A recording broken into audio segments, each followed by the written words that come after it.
Hello, everyone. Thank you very much for joining us virtually today for this event.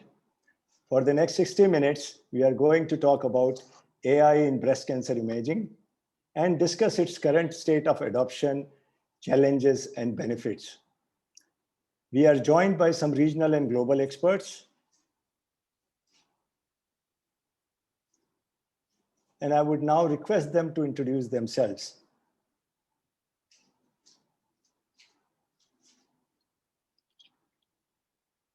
May I request Dr. Nagma Nawaz, please?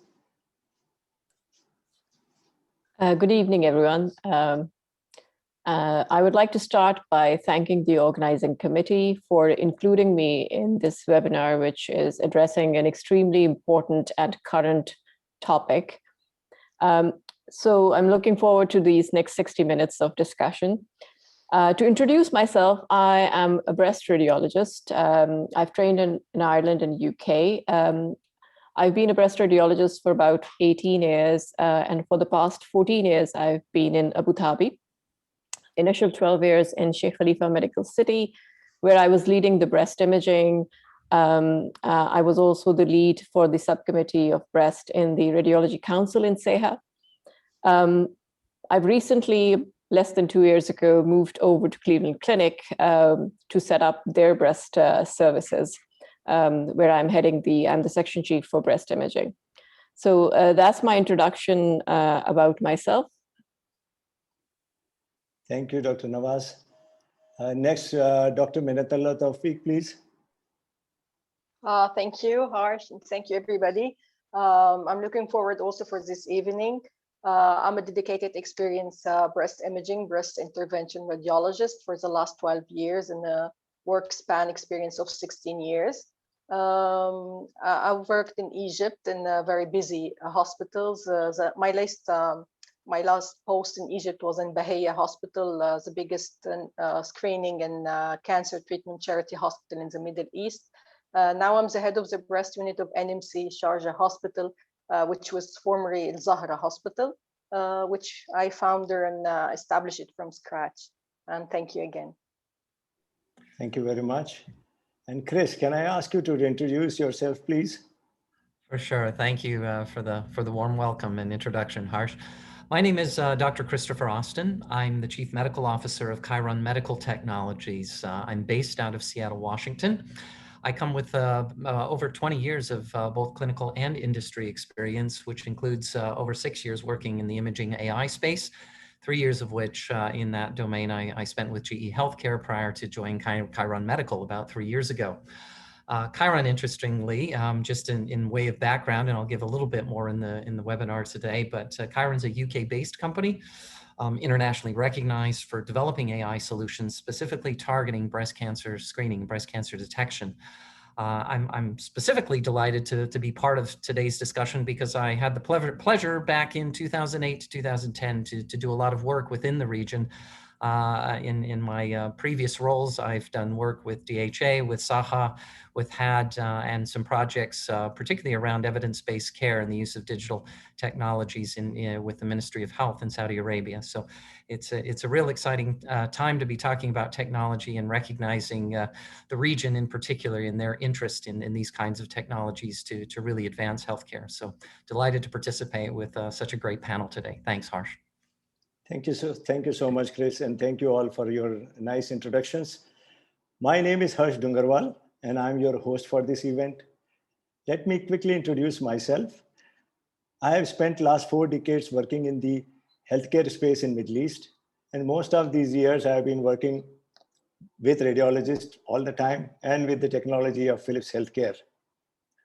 I'm very passionate about the bringing science and technology together to helping saving lives by early detection. In fact, I have organized several breast screening programs in UAE and also in the GCC countries like Oman. It is widely stated now that data is the new oil. With growing data collection and advanced analytics, the scope for AI has been expanding. Healthcare to logistics, AI is disrupting the way all industries operate. Artificial intelligence or AI has been around in subtle forms for many years now, powering activities such as web searches, smartwatches, or social media, Facebook, or booking a Uber ride for that matter. In healthcare specifically, hospitals generate a lot of data. Patient records to oncology registries, to PACS, to RIS, to lab information systems. So much data is being generated in hospitals.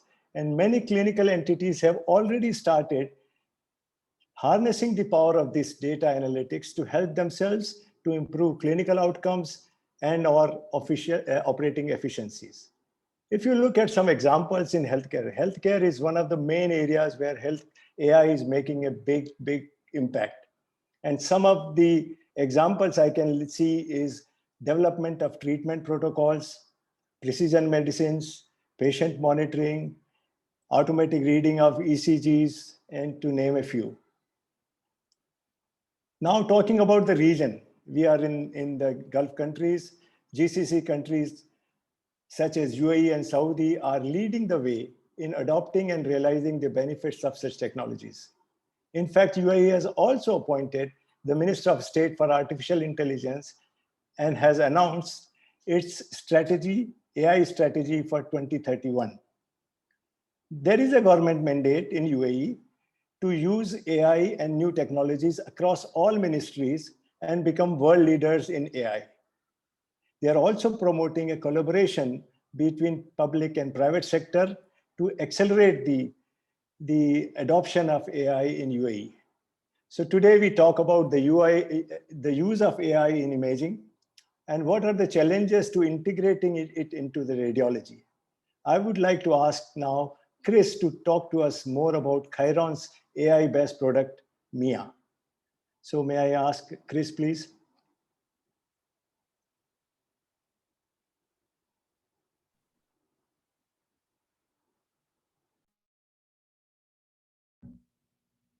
Okay, can you hear me now? I think I'm unmuted. Perfect. Well, thanks again for that context. And as I said in my introduction, I'm very familiar with the regional approach to adopting new technologies and the excitement and the inertia that comes behind that in many of the GCC countries. So to be able to talk to a group of radiologists around the impact and the potential of what AI can do in the imaging space is really exciting. I'd like to just spend the next 10 minutes or so giving you a little bit of background of what Chiron Medical Technologies has been focused on. And as we've been alluding to in the setup here today, most of our work at the moment is really focused on the role of AI in breast cancer screening, breast cancer detection. And that's really the reason behind the experts that we brought to the panel today. But we recognize in the background that there's a lot of great opportunity that's happening within imaging, and we'll touch on, I think, some of that too in our discussions today around some of the broader applications. But what I'm going to talk to you about right now is what we've been working on to really enhance the power of deep learning or artificial intelligence to really support breast cancer screening and expand those services throughout the world. Let me give you just a quick overview of MIA, what our solution is, and how we've actually trialed and evidenced that, so you can have some understanding and appreciation for the size and scale of what it takes to develop a solution like this, to implement it safely, and to get a broader understanding of the kinds of challenges that deep learning solutions such as MIA can help solve. MIA stands for Mammography Intelligent Assessment, and so that's what the acronym represents. And it's a deep learning solution that is specifically designed to detect breast cancer within the screening model, or within the screening workflow. I think one of the things that I hope will be universal to the audience listening today, even if you aren't a breast radiologist, you can apply it to a lot of different parts and subspecialties within radiology, is that there are lots of challenges facing radiologists that are very specific to breast cancer screening programs as well. We recognize that workforce is an issue that is challenging in not only the GCC countries, but also in many of the European countries and North American countries to be able to have that level of expertise to support screening programs as they continue to expand. In places like Europe too, I think it's important to recognize that screening is still delivered with 2 radiologists looking at every single study to provide independent views, and then if required, if there is discordance, that there is arbitration. So it's a very labor-intensive program to be able to support that longer term, and those workforce pressures are really driving some understanding of how those challenges that we talk about on this particular slide can be addressed with the help of AI. There's also, with that workforce, risks around variable performance, each of the radiologists coming with different levels of expertise and background. And then, of course, thinking about the important outcomes that screening is trying to deliver on. How do you reduce and improve, or reduce the variability and improve performance around things such as missing cancers, unnecessary recall rates that have an impact on patient experience? And also, how do we overcome some of the challenges that some parts of the world have been addressing through research around earlier technologies such as computer-assisted diagnosis or CAD tools that were introduced into breast screening back in the late 90s, never really delivered the ability to overcome many of the problems that we're addressing on this slide. Just to give you a quick overview of what MIA is capable of doing, and then I'll go on to describe the solution, is we've really developed that as an organization to be able to work on any woman anywhere, and that's a huge challenge for us to be able to achieve, and it requires lots of development on multiple different imaging sets, being able to continue to develop and test and then implement the solution. What we are excited about is the various different configurations that we have developed for MIA. In particular, we are the only organization so far to have received a CE mark, or regulatory approval, for our solution to be used as an independent reader.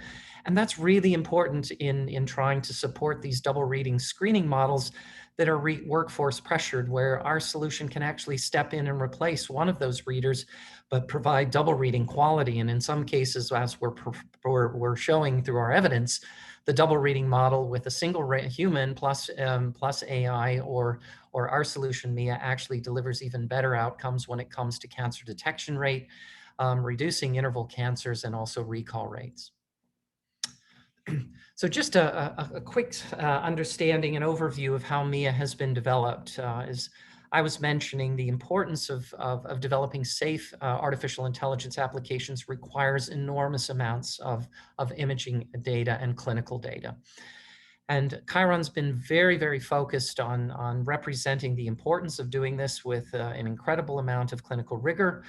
And that does require us to work with a lot of different organizations, academic organizations and screening programs around the world. And we're very proud of the fact that we've worked extensively across the NHS, working specifically with different elements of the Dutch Expert Center for Breast Cancer Screening in the Netherlands. The origins of actually our company come out of Budapest, Hungary, working in many of the centers that Laszlo Tabar helped establish a lot of the key criteria for curating very high quality data. And then of course, on my side of the pond in North America, we're working with very exciting academic partners, UCSF in San Francisco and Emory University in Atlanta, Georgia, to again show that our solution is incorporating data from various different ethnic groups and showing that generalizability that the solution will actually work across diverse screening programs. So how does actually MIA work? It's very simple. And that was that simplicity is really what we were aiming to try and achieve to support breast screening programs and not slow down the process or make it even harder for radiologists to make decisions or scrutinize the outputs of a software solution. What MIA is designed to do is to answer that key clinical question that needs to be answered at screening. Do I recall this patient back for further investigation, further imaging, plus or minus a biopsy potentially? Or can I safely, with the help of MIA and those outputs, suggest that this woman does not have anything suspicious that warrants further follow-up until her next screening interval? And so what MIA really does is provide an output to the radiologist, and that output can be designed to be completely unblinded.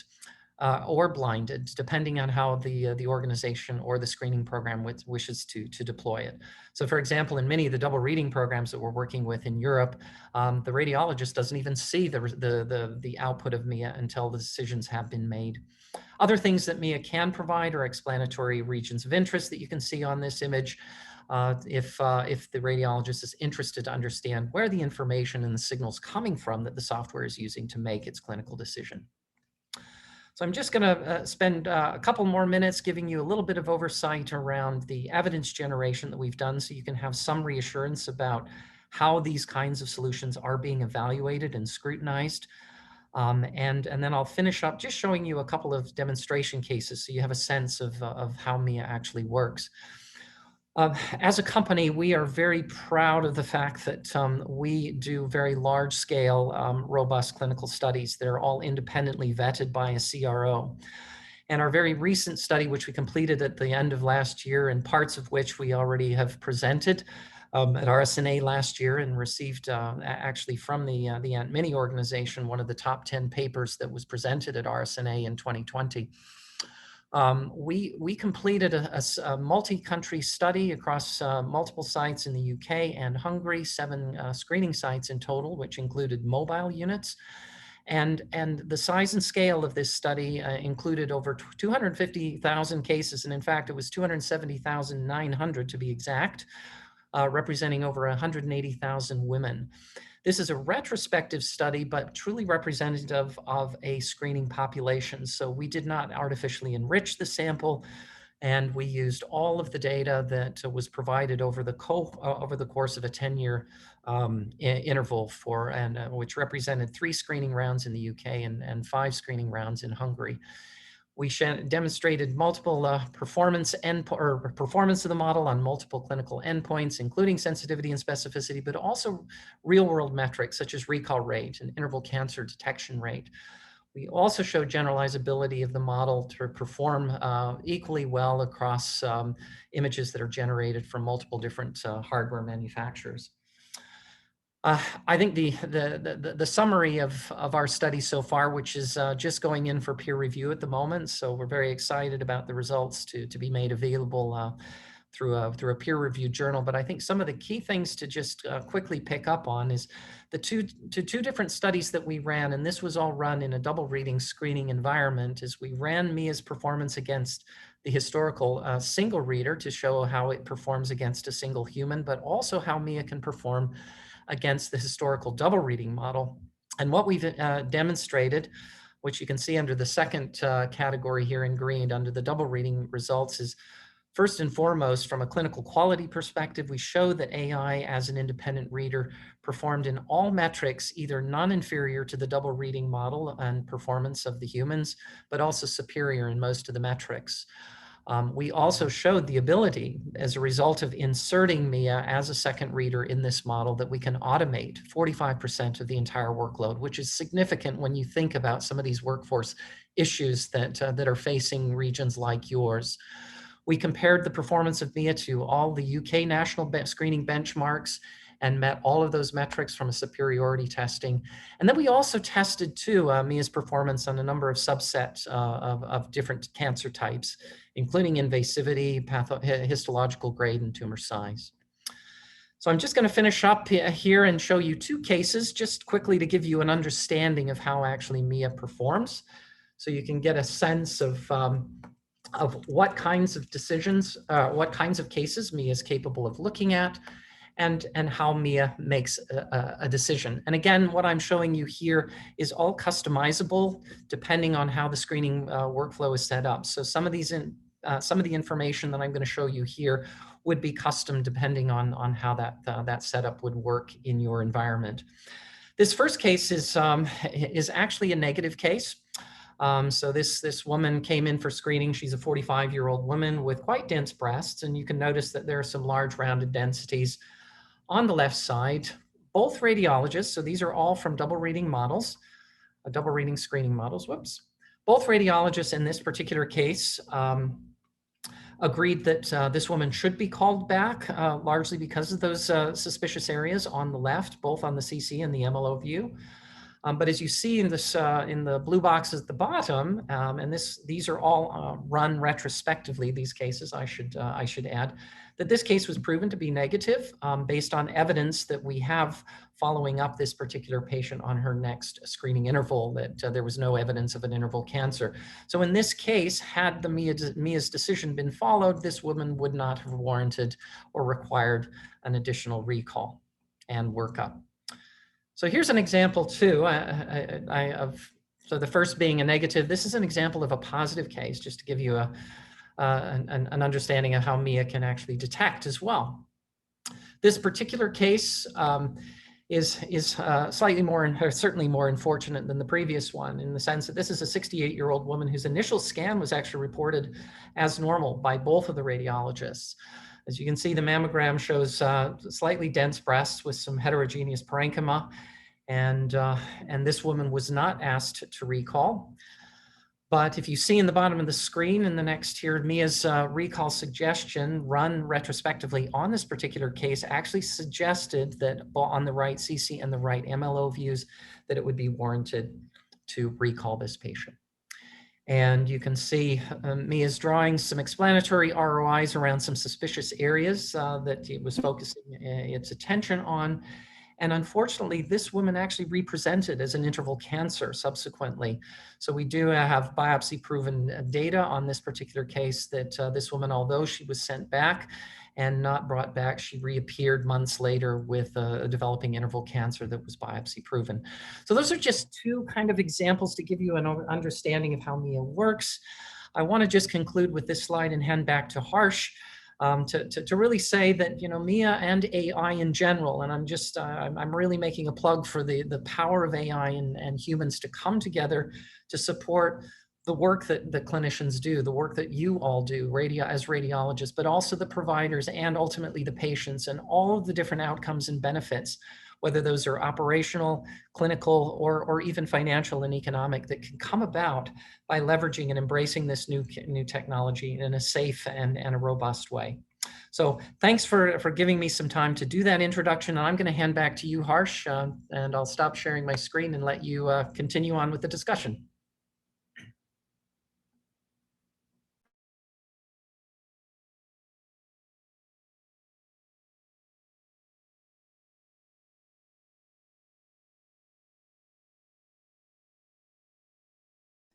Please unmute. And even manage shortage of staff. Sorry for my this thing.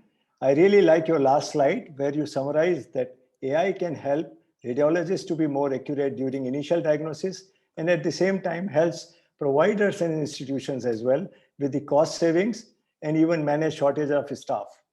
So now let's begin our panel discussions. And one of the first things I want to hear from our experts is the impact of AI in the management of COVID.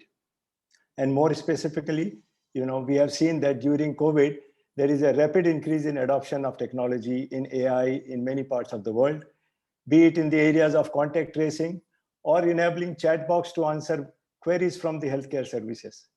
I would like to hear from each one of you to tell us some regional or international examples of AI research and implementation, what you have seen. So to start, may I ask Dr. Tawfiq, please? Okay, thank you for the question. So AI now is an adjuvant to the radiologist in breast screening or in any screening. Now we have, for example, lung cancer screenings. This is one of the programs which we will see sooner. Also, we have the COVID. Again, AI is an adjuvant to the radiologist, and I believe if the radiologist with the experience plus the AI, it will give a very advanced solution. Even let me tell you about, for example, in our breast unit, being a new breast unit, I'm the only breast radiologist there at the time. So, for example, if I'm having an AI helping me in screening programs in breast cancer, it will be a very, very big adjuvant. So yeah, I guess we need it. It's not like it's a why or like no or yes. It's a yes and not yes, we need it, and it's a big adjuvant, and it's the future. Thank you. Thank you. Dr. Nawaz, some more regional insights from your side? Yes, so AI in particular in radiology. So in COVID situation, especially in our region, this would have been a big help. Unfortunately, we didn't get to experience AI helping us currently, but I'm hoping in the near future we will be. But I can see its use in the COVID situation, especially initially, as we all know that COVID, chest x-rays and CT scans were being used to diagnose patients, not waiting for the serology. So that was a lot of work, and especially for dedicated hospitals, which were just dealing with COVID. So they were doing hundreds, if not thousands, of chest x-rays and a lot of CT scans. So from that point of view, AI would be a really big plus in a situation like that, in an epidemic of this size, to both prioritize the reading list as well as increase the accuracy of the diagnosis. So I think it has a great use in the COVID situation.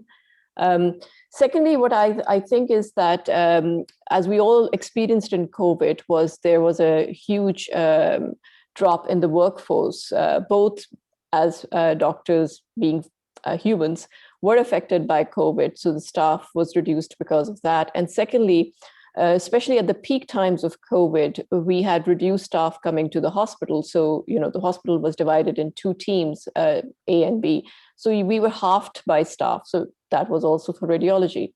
So at that time, AI would kick in, and it would be having another radiologist on site, and both increasing efficiency as well as increasing your accuracy of diagnosis. So that's my take on use in COVID of AI. Thank you so much, Dr. Nawaz. And Dr. Chris? Yeah, so kind of giving a little bit of a global flavor of what I've seen during the pandemic. Certainly, the pandemic has had lots of negative implications, obviously, on the public health and personal lives of many individuals. But what I would say is what's happened as a result of COVID is, I think, an interest to accelerate the adoption safely, of course, of new technologies like AI. And like Dr. Nawaz was talking about, particularly in the areas that we know COVID impacts, right? COVID impacts the respiratory system. And so as a result of that, we have seen a lot of chest imaging, both in X-ray and chest CT over the course of the pandemic, to diagnose and to identify and monitor treatment. And these have been huge impacts to radiology departments across the globe. I would say at this stage, most organizations haven't had the opportunity of being able to deploy an AI solution to help them through the pandemic. But I think what they have seen are the opportunities that really come on the back of that. And so in addition to some of the sites that really have been trialing the use of algorithms to interpret chest x-rays and even chest CTs, we are seeing more and more evidence being generated about the safety of these tools, as well as some of the areas and the pitfalls where they performed. And there have been some good papers that have been published around that over the course of the pandemic, giving us newer insights and opportunities to continue to develop how we want to not only test, but also implement these technologies. So I think that's been a great learning to come out of it.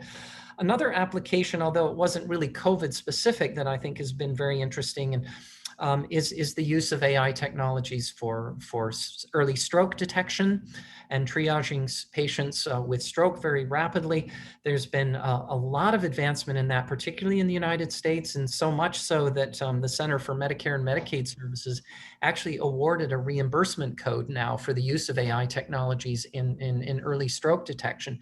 And that, I think, is a real monumental move forward to show that this technology can be used safely in that specific application, and that it does have value to the actual payers of healthcare. And I think we will continue to start seeing that embraced in other areas where applications are developed, like in chest x-ray, chest CT, and we're very confident that we will see that in breast imaging at some some point. I think the other thing to mention too, Harsh, quickly, is we've seen also the rapid adoption of cloud computing to be able to deploy these algorithms.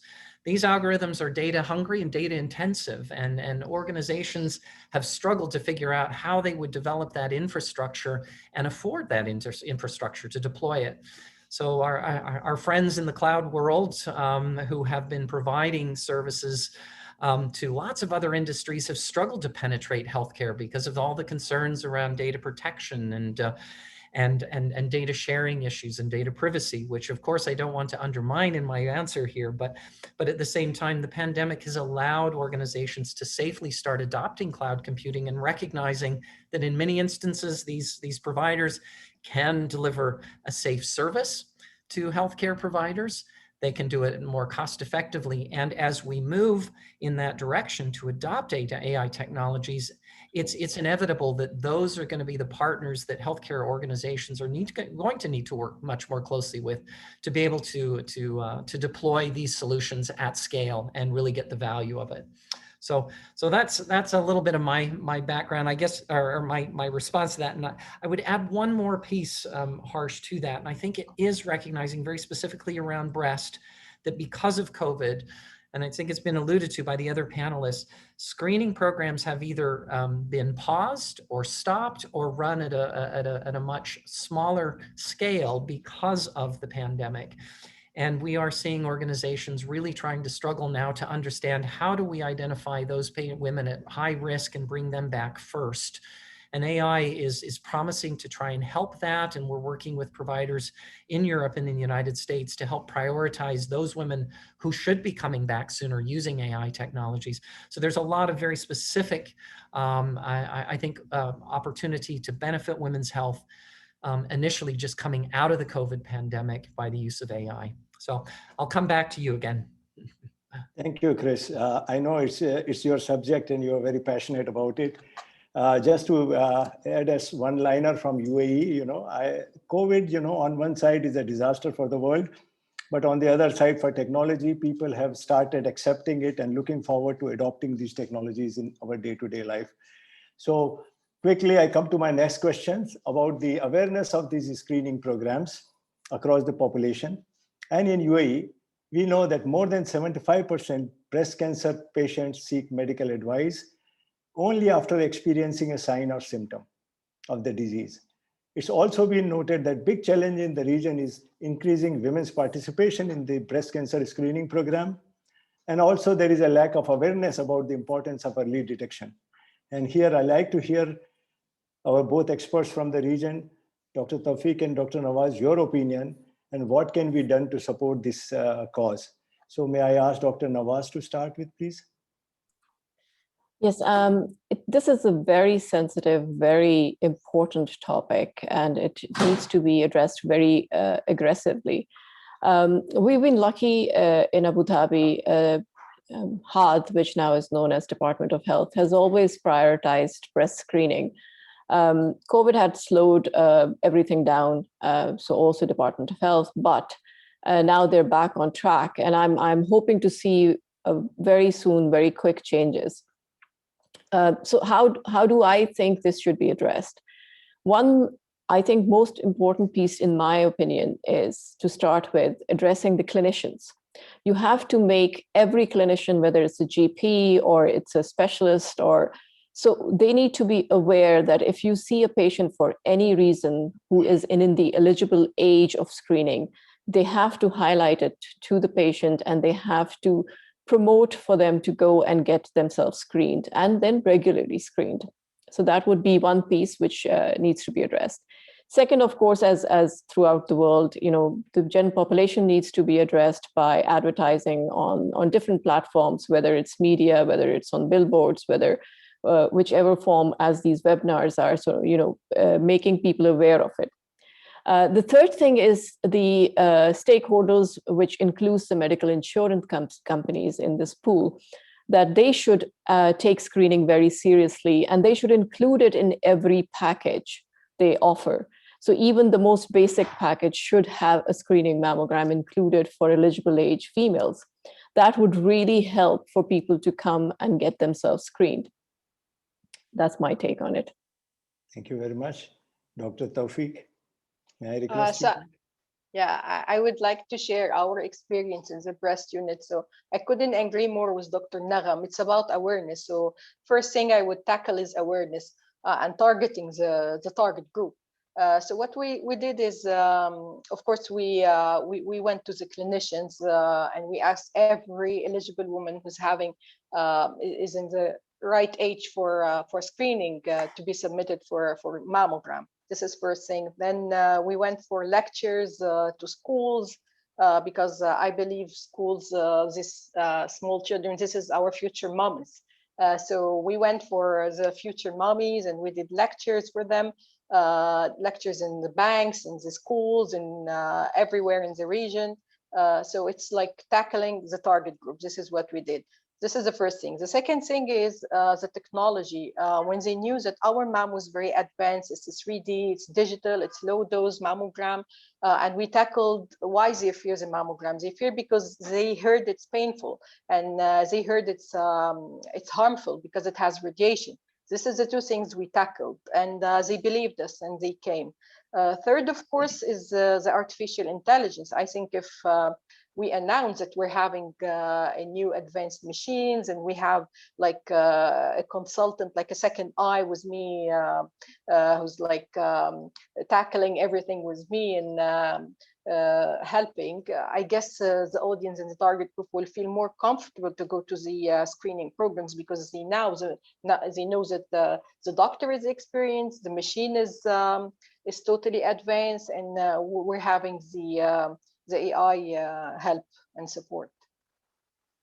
Thank you so much. It's a fantastic insight. And I guess with your experience, both of you, we will be able to do something more organized in UAE. Hopefully, inshallah, your experience will be used by the government very soon.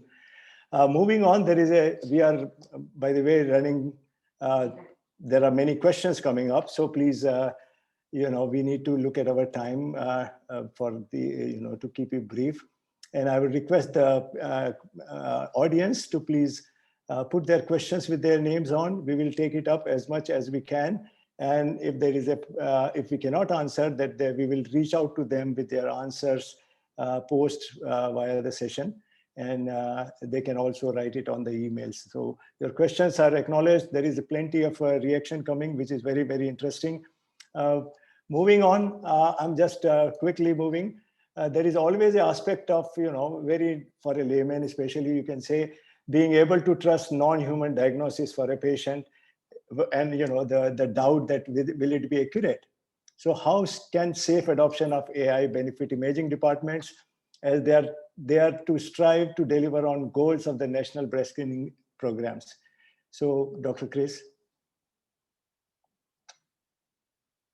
I'll give a very short answer here, and it's very much a tried and tested approach that I think most organizations who are in this space are trying to develop. Number one is you need to develop and train your models on large data sets that are representative of your screening population. Number two requires very rigorous testing and evaluation. So I shared with you some of the evidence that we've generated on some of our large retrospective studies. We are conducting reader studies. We are moving towards prospective studies with the support of many of the national screening programs we're working with.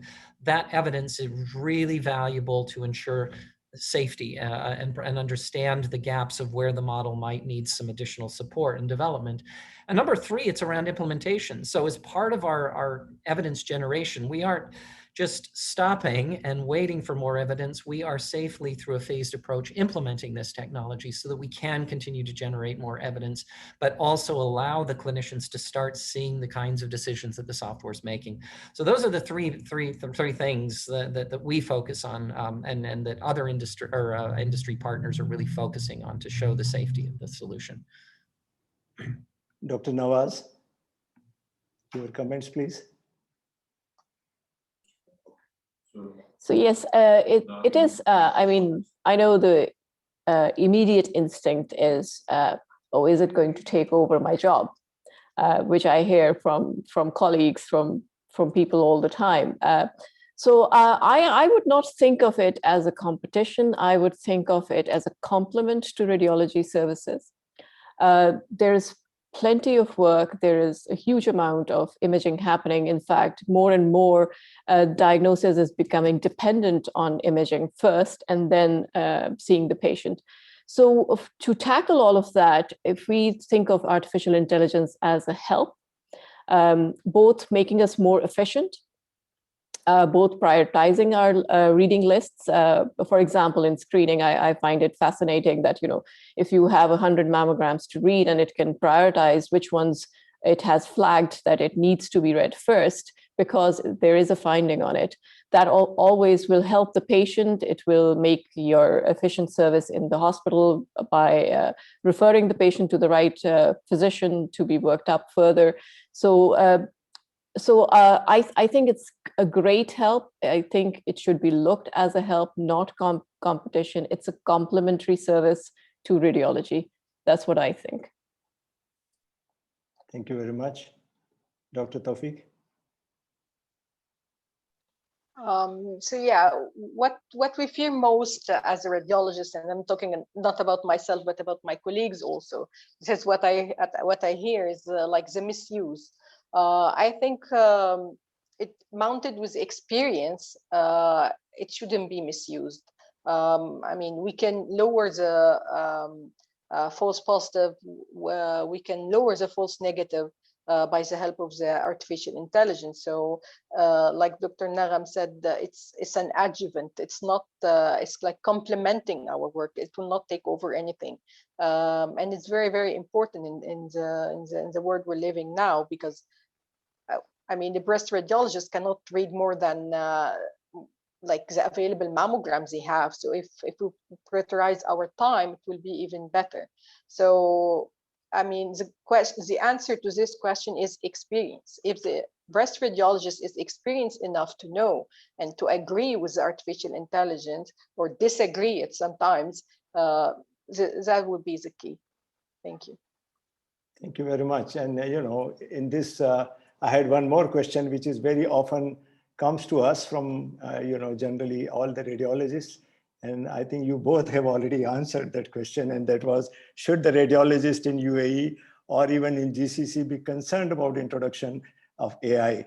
So I guess the take is, it's a supportive tool, and there is nothing to worry about. It's not taking away any jobs. But if you have any further things to add, please feel free to add your comments, Dr. Nawaz. As I think I've already answered the question. So as I said, I mean, it's a great tool. We are looking forward to implementing it in our hospitals here in the Middle East as well, especially as the DOH is focusing now on all screening cancers. So the top cancers are lung and breast, of course. So in both these fields, AI has proven with publications that it's a great tool to have, because both these screenings will require double reading. So to have that amount of staff workflows to do the double reading is going to be difficult to meet. So AI would be a great tool if it can be used as a second reader. So I agree. I think it's a great complement, and we should be accepting it and appreciating it. Thank you so much. Dr. Tawfiq, please. Yeah, I guess we shouldn't be feared about it. We should go forward, and you cannot stop being advanced. This is like somebody saying, I will not use smart TV, or I will not use smart telephone. Now it's part of our lives. Thank you. So that brings us to the end of my question answers. I couldn't agree less with your point of view. We have got a few minutes, and there are several questions coming in from the audience, which is very interesting and very exciting. I will try to see how many we can cover. If the time permits, we will try to answer them all. If not, I repeat to the audience, please put your questions, and we will get back to you, or me, our team will get back to you on that via emails or whatever way. I think the first question which comes from the audience is, what to do to start cooperation with MIA? what are the hospital requirements? And I think this question goes to Chris. So it's a very interesting thing.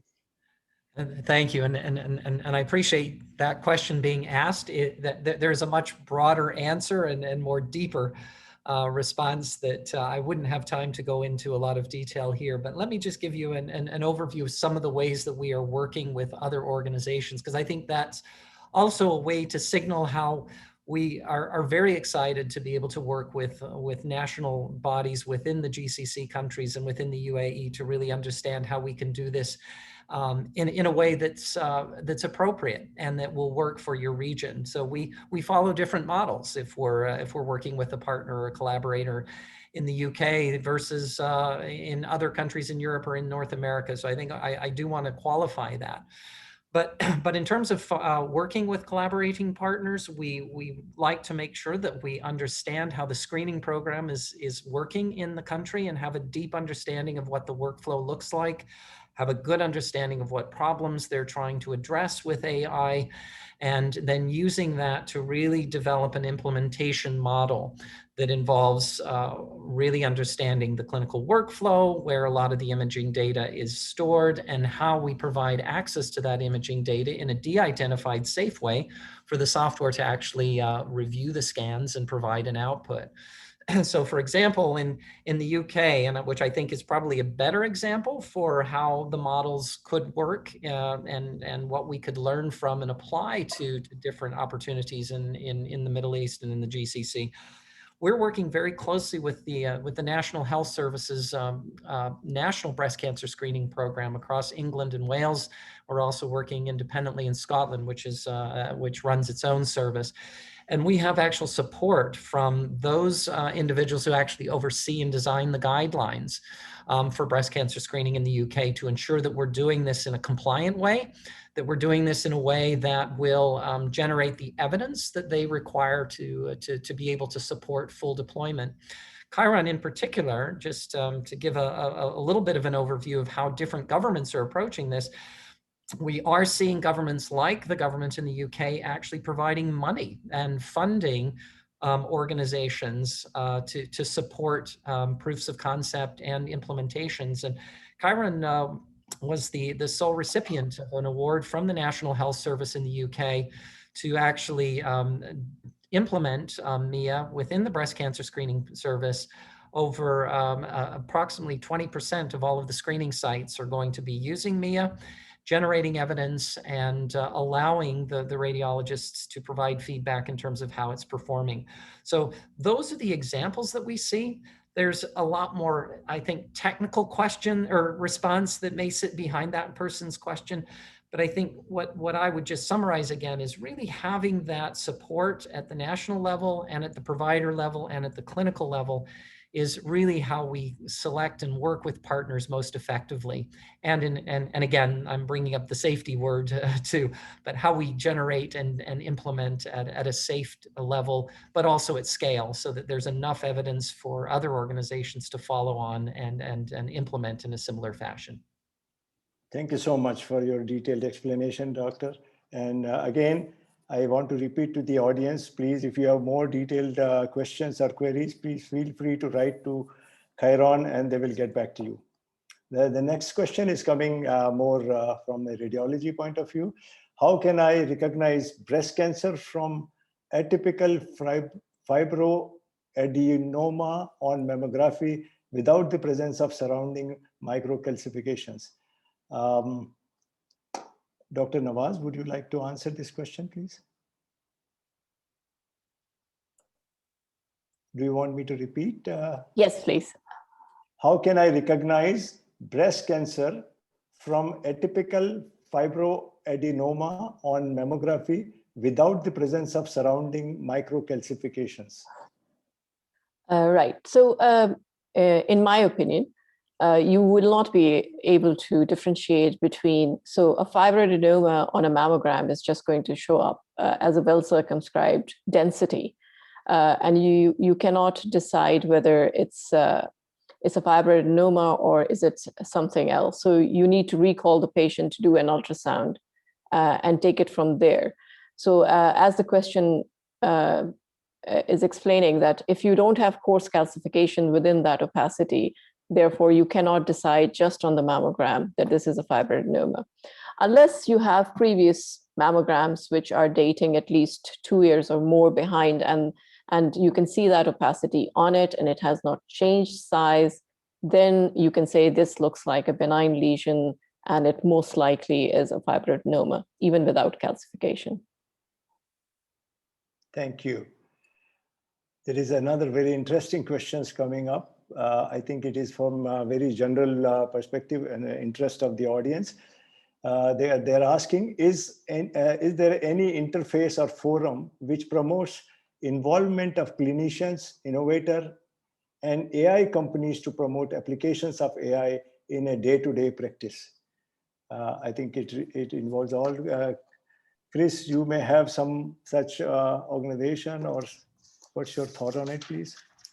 Well, I would certainly defer to the other panelists to give me some, to provide some responses of what they're seeing locally.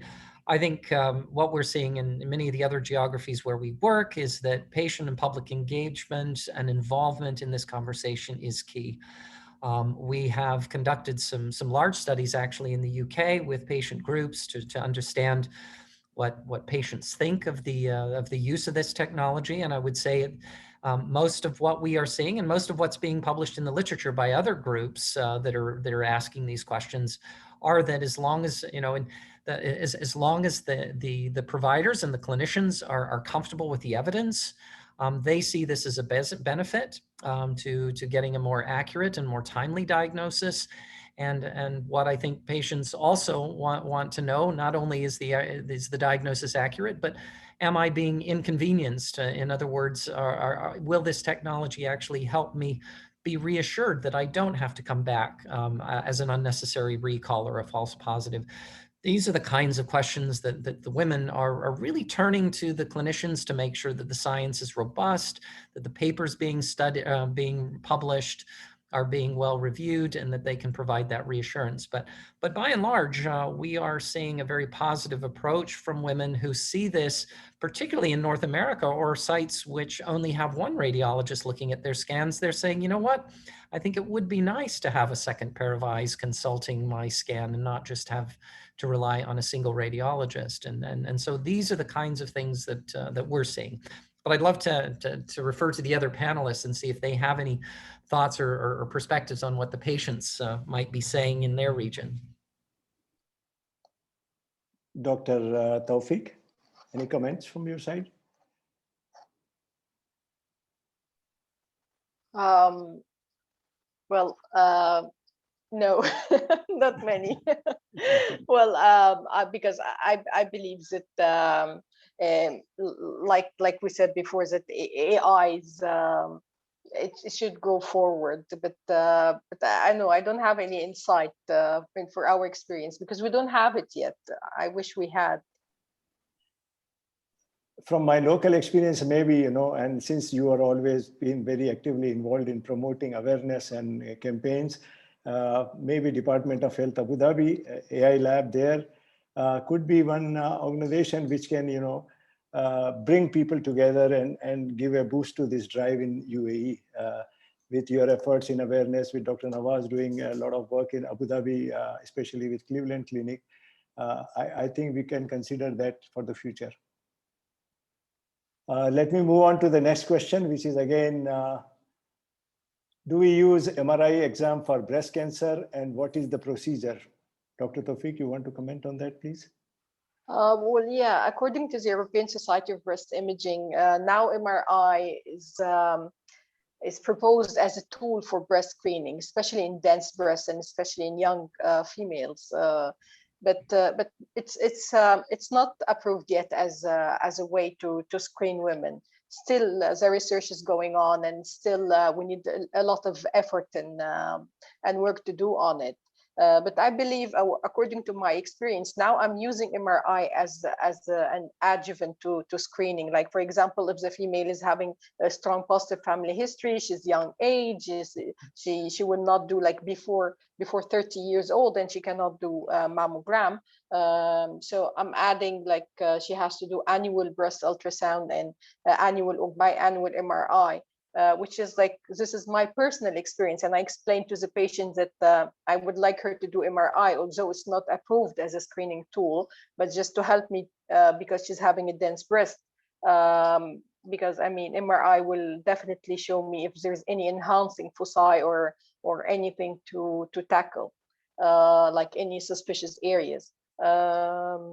So yeah, MRI is now having a good advancement. Even we're supporting abbreviated MRI instead of having the full 1 hour MRI study. Now we're proposing the abbreviated one, which is only 10-15 minutes maximum, to allow more patients to go for MRI.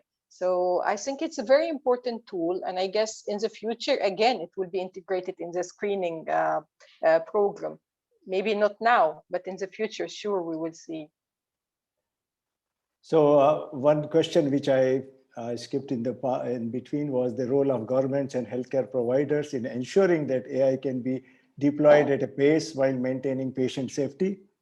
A quick experience from my side, the governments do play a key role. Although regulatory approvals are required and there are no clearly defined protocols or policies as yet, of course, they are very supportive in promoting use of AI. For example, as I said, there is a Department of Health in Abu Dhabi and National Health Information Center in Saudi Arabia. They both have established AI labs to foster innovation in healthcare. And I think in the region, we can use their presence. But Chris, I also want to hear your thoughts on what do you see being done globally, especially your focus and what you're doing with NHS as an example. Quickly, please. Yeah. Well, I think as I was alluding to earlier, we find that collaboration with government entities, particularly in countries that run national screening programs, is a great way to start. So we follow a top-down and a bottom-up approach, working with leading government bodies, working with leading academic medical centers, and individuals like the panelists, like Dr. Tawfiq and Dr. Nawaz. Those are the individuals that really help kind of pull all of the right stakeholders together to be able to develop studies, to be able to implement, and to be able to generate evidence. So that's what I'm seeing, and I'm seeing that actually accelerate more in countries that have national programs versus even in the United States, where we don't really have national programs. It's run out of each of the provider sites. So I think that is a signal of a great opportunity where things are much more centralized in places like the UAE and the GCC countries, where you have an advantage to potentially implement AI at scale, which I think really is what the world needs to see more models of, rather than just small little provider organizations figuring out how to deploy. Thank you very much. And I think this brings us to the close of our time together. We are almost in the last couple of minutes. So thank you again, panelists, and thank you so much, audience, for joining us. From the discussions today, it is very clear that incorporation of AI into medical imaging area could lead to significant advances in the practice of radiology. It's a question of time, and industries must recognize and position AI's role to be complementary and not a competitive tool for radiologists. So again, to the audience going back, if you would like to learn more about Chiron and their AI solution for breast cancer, MIA, please get in touch via their website. They will also be attending Arab Health in Dubai from 21st to 24th June, and they will be very happy to schedule a meeting and meet with you. So thank you all, and goodbye for now.